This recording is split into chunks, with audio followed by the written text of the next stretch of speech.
নিঃসন্দেহে সবসময় খুব বেশি আনন্দের এজন্য তাদের প্রতি আমার অনেক অনেক কৃতজ্ঞতা। এরকম একটা চমৎকার আয়োজনে আমাকে পুরস্কৃত করা, আমাকে আমন্ত্রণ জানানো কিছু মিলে অবশ্যই ভালো লাগছে।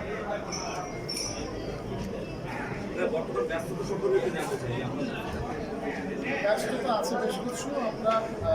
আমি নিজের হাত আমরা একসাথে ধরে কাজ করছি, সে তারই অবশ্যই তার ধারাবাহিকতায় আমরা এগুলোকে প্রজেক্ট করছি। এরকম নাম হচ্ছে ভিডিওর কাজ শেষ হয়েছে আমাদের সঙ্গে আরও 100-র চেয়েও বেশি 100 বেশি আর্টিস্ট আমাদের সঙ্গে আছে। খুব দ্রুত ভিডিওর কিছু আরম্ভ হবে। পুরোনো গানগুলোকে নতুন করে করার একটা প্রচেষ্টা আমরা সবসময় করে আসছি মৌলিক গানের পাশাপাশি। তো সেই প্রচেষ্টা নিয়ে একটা অংশ হচ্ছে তো নতুন আয়োজনে আশা করছি ভালো লাগবে।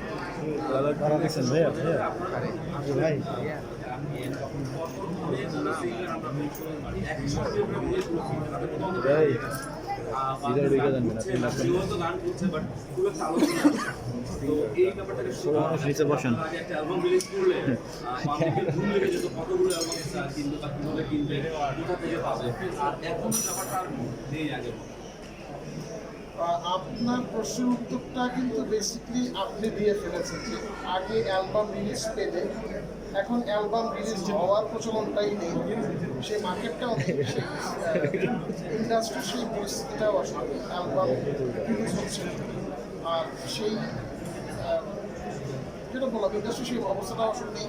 অ্যালবাম রিলিজ করা, অ্যালবামের লোকগুলি করা, প্রডিউসারদের অনীহা আছে এই ব্যাপারে। সেখানে শিল্পীদের অ্যালবাম করতে চাইলে পুরোটাই ইনভেস্টমেন্টে করতে হয়। এখন চেঞ্জ হয়েছে, দর্শকের টেস্ট চেঞ্জ হয়েছে। একটা সময় ছিল যখন বাদশা ভাইয়ের সময় বা তারও আগের সময় বলে একটা অ্যালবাম ছিল একটা আর্টিস্টের হোক বা একটা ব্যান্ডের পরিচয়ের ব্যাপার। বিভিন্ন ধরনের গান থাকতে একটা অ্যালবামে একটা আর্টিস্টের সম্পূর্ণ যে গানের তার যে মুন্সিয়ানার ব্যাপারটা পুরোটা সে একটা অ্যালবামে দেখাতে পারবে। এখন কিন্তু একটা গান দিয়ে একটা আর্টিস্টকে মানুষ জাজ করছে, যেটা আসলে কিছু কিছু ক্ষেত্রে আমার মনে হয় নেতিবাচক। সেই গানটা হয়তো বা সেই আর্টিস্টের যা ক্যারিয়ার আছে পুরোটা সেই একটা গান দিয়ে প্রকাশ করা বা প্রচার করা সম্ভব হচ্ছে না। তো একটা যার কাছে এই গ্রুপ অফ ক্রাউডের কাছে বা অডিয়েন্সের কাছে সেই গানটা ভালো লাগছে, তার কাছে সেই আর্টিস্ট ভালো হচ্ছে আর পছন্দের হচ্ছে না, যার কাছে ভালো লাগছে না তাদের কাছে কিন্তু সেই আর্টিস্ট অপছন্দের তালিকা চলে যাচ্ছে। সব এখনকার সময়ের ইন্ডাস্ট্রিটাই আলাদা। তো সেই সময়টা স্মরণ করে আমরা অনেকেই মানে আলোচনায় কপিরাইট চলে আসবে, কপিরাইট অ্যালবামের সময়টা বের করা উচিত। মানে ওই টাইপের যে মার্কেটে একটা অ্যালবামে 10টা গান থাকবে, 10টা গান বিভিন্ন রকমের হবে, সেগুলো বিভিন্ন গ্রুপ অফ লিসনার্সদেরকে ফিট করবে, তাদেরকে আনন্দ দেবে, ওই জায়গাটা কিন্তু এখন হয়ে গেছে। আর যেটা বললে অনেকে হারিয়ে গেছে সেটা এগুলো নিয়ে আমি আসলে বলতে চাই না। আমি নিজে অনেক ছোটো মানুষ ভাই, তবে আমি সবসময় গান কন্টিনিউ করতে চাই, যে কোনো পরিস্থিতি হোক আমি গান কন্টিনিউ করতে চাই।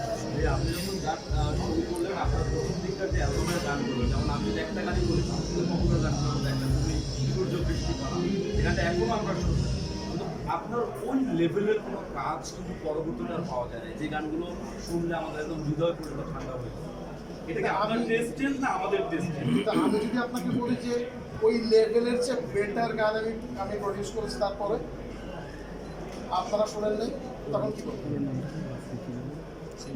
ওই সময় আমার কাজগুলো আমার প্রথম 2টা কাজ, হৃদয় গীতসে অ্যালবামটা এবং আমার কাছে সোলার পথ, দুটো হৃদয় গানের কম্পোজিশন ছিল।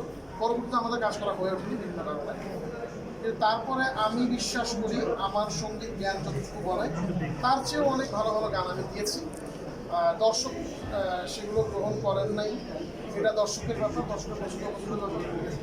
আমি মনে করি না যে আমি আমার ক্যালিবার থেকে নিচের গান তারপরে রিলিজ করেছি বা প্রডিউস করেছি। এখন কোন গানটা অডিয়েন্স নেবে, কোনটা নেবে না তারা গান আমার হাতে না। এই অবস্থায় অবস্থায় গান গাওয়া যাবে না। এই অবস্থায় গান গাওয়া যাবে না। গান গাওয়ার জন্য অবশ্যই একটা পরিবেশ লাগে, একটা পরিস্থিতি লাগে, একটা অ্যারেঞ্জমেন্ট লাগে, এই অবস্থায় গান গাওয়া আমরা তো আপনাদের ভক্ত, আপনাদের সঙ্গীতের ভাই না। যাবে। তারপরে এই অবস্থায় গান গাওয়া যাবে। Thank you very much. শুরু করে আমরা রীতিমতো যেতে পারবো না। না, সেজন্য না, এই অবস্থায় গান গাওয়া যাবে।